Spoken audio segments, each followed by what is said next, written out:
I want to talk to you about a new TTRPG system from the Dungeon Coach. It's called DC20, and I love it. I absolutely love it. It's super simple, yet it's got a lot of really well thought out mechanics.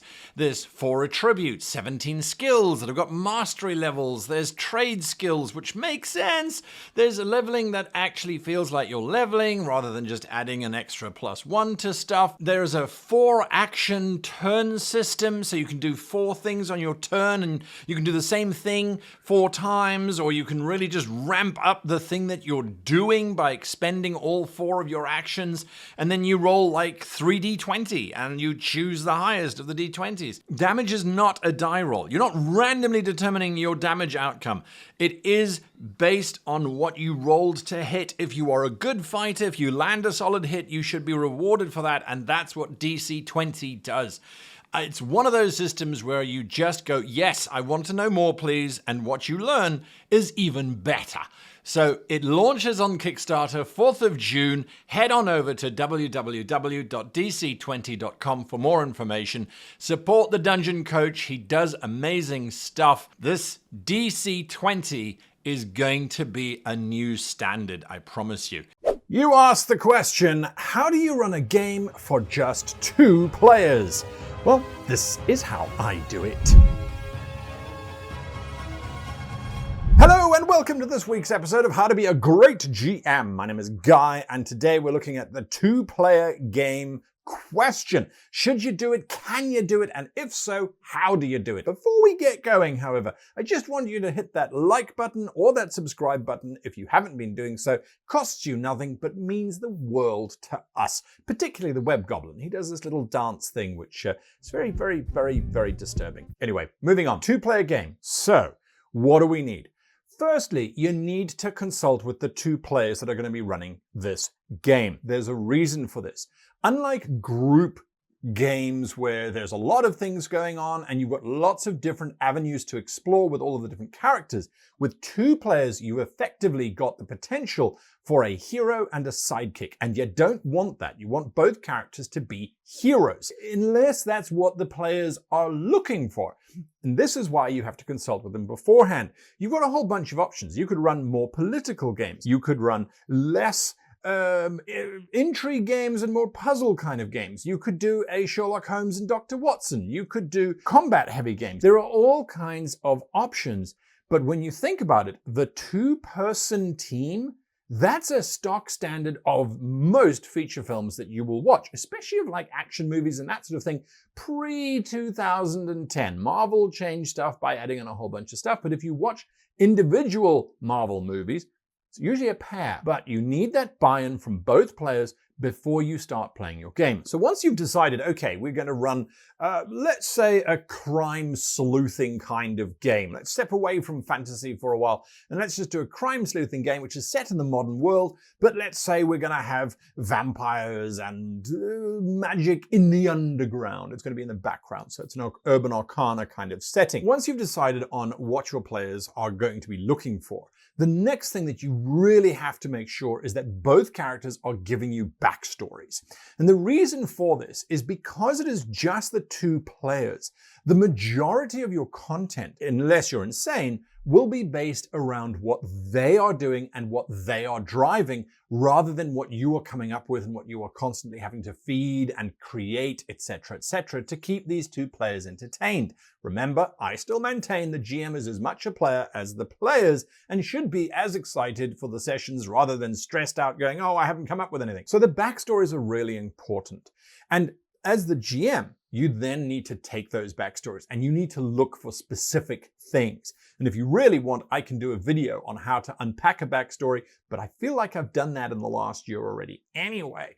So let me know. Once you've got their backstories and you've mined them for specific things, put those backstories aside. The reason for this is the 3rd step, if you will, when it comes to playing 2-player games. Your inciting incident.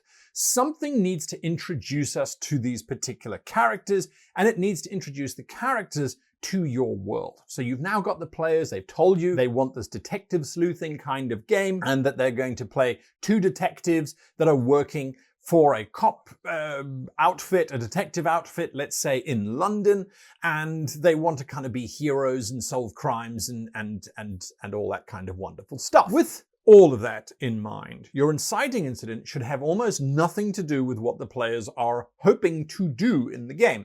Their backstory, oh, I want to become superintendent, or I want to become commissioner, or I want to solve a major drug ring, or I'm trying to find my long-lost brother who was taken by a drug cartel and they've been, etc., etc. All of that kind of wonderful stuff. That's going to come up. It's going to happen. But on your terms, in your time, and only after you've launched the inciting incident. You are still GM after all. This is still your game. You need to have your footprint there. And so your inciting incident needs to be something that is really going to get the players to sit up and go, oh, this is interesting. Could be that you start the game where they're both on a ship that's in the middle of the English Channel, just using local geography, and the ship's starting to sink. Why are they on that ship? What are they doing? It could be a crime that they are bringing to a close. It could be setting up some villains that you're going to be planting throughout the space. Now, bear in mind that a two-player game, the players are going to have created in their backstories your big bad. They're going to have done that. And if they haven't done that, then maybe you need to get them to reassess, look at their past, ask them questions like, hey, who was your biggest rival? What kind of stopped you from achieving this goal or from achieving that goal? These are the questions that you can ask to prompt that kind of stuff.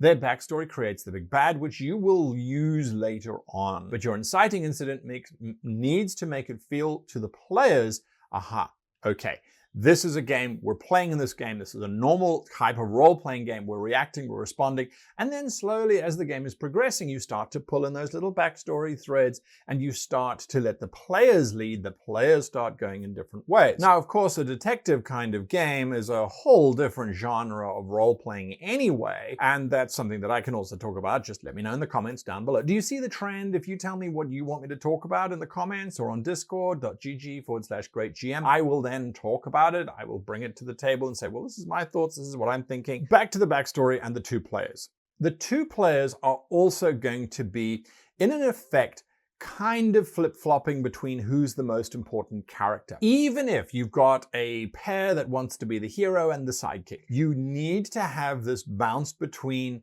the backstory of one and the backstory of the other. You can't, however, make it feel as if that's what you're doing. The players will pick up on the pattern and go, oh yeah, we're doing your backstory this adventure. Next adventure is going to be mine, so I should pay attention to what I've written. No. We are much better than that. We are great GMs, right? So you'll use the one player's backstory. Then you will throw in your own little adventure that has nothing to do with anything and is just a side quest, if you will. Once that's complete, then you might go to the other player character's backstory. And then you might immediately go to the previous player's backstory. You're going to intersperse backstories with personal stories, with growth as well. Because you've only got two players, introducing a romantic element becomes a lot easier to do and a lot more meaningful. I'm not advocating, as ever, that you start describing graphic sexual scenes between the one character and the NPC that they've fallen in love with. What I'm advocating is that you have these long-term love interest NPCs that are going to be there to support the characters. They're going to have their own issues, which you are not role-playing them as a GM-controlled character, as a GM-PC. You are role-playing them as NPCs, and you're going to use them every now and again to just disrupt your pattern of backstory, adventure, NPC issue.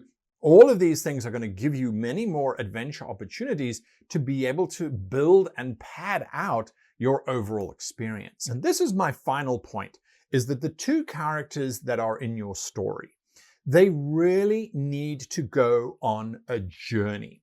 And you need to tell your players this as well. Before you even start playing the game, they are going on a more traditional narrative journey that you as the GM are not going to try and engineer, you're not going to force, you're not going to railroad, but that you are aware of. And so when you see the opportunities for it to happen, you're going to implement it. If you've watched this channel, you'll know that there are so many different layers to what we're doing as GMs that implementation of a bigger story structure is part of the deal, but also not forced in our cases. Now, we don't do that kind of thing here on this channel. So what do? Well, if you look at the standard progression of a duo, of a pair of characters, they will have initial successes, they'll stumble across a big plot, they'll go on a journey where they are exploring this plot, they're trying to understand the plot, they'll get to the midpoint where suddenly they are no longer in the dark and now they are taking action, they're being proactive. This is the 5-step method that I've spoken about before on the channel, and then they need to have a setback. Now, with a 4-party group or a 5-party group, the more traditional role-playing groups, creating those setbacks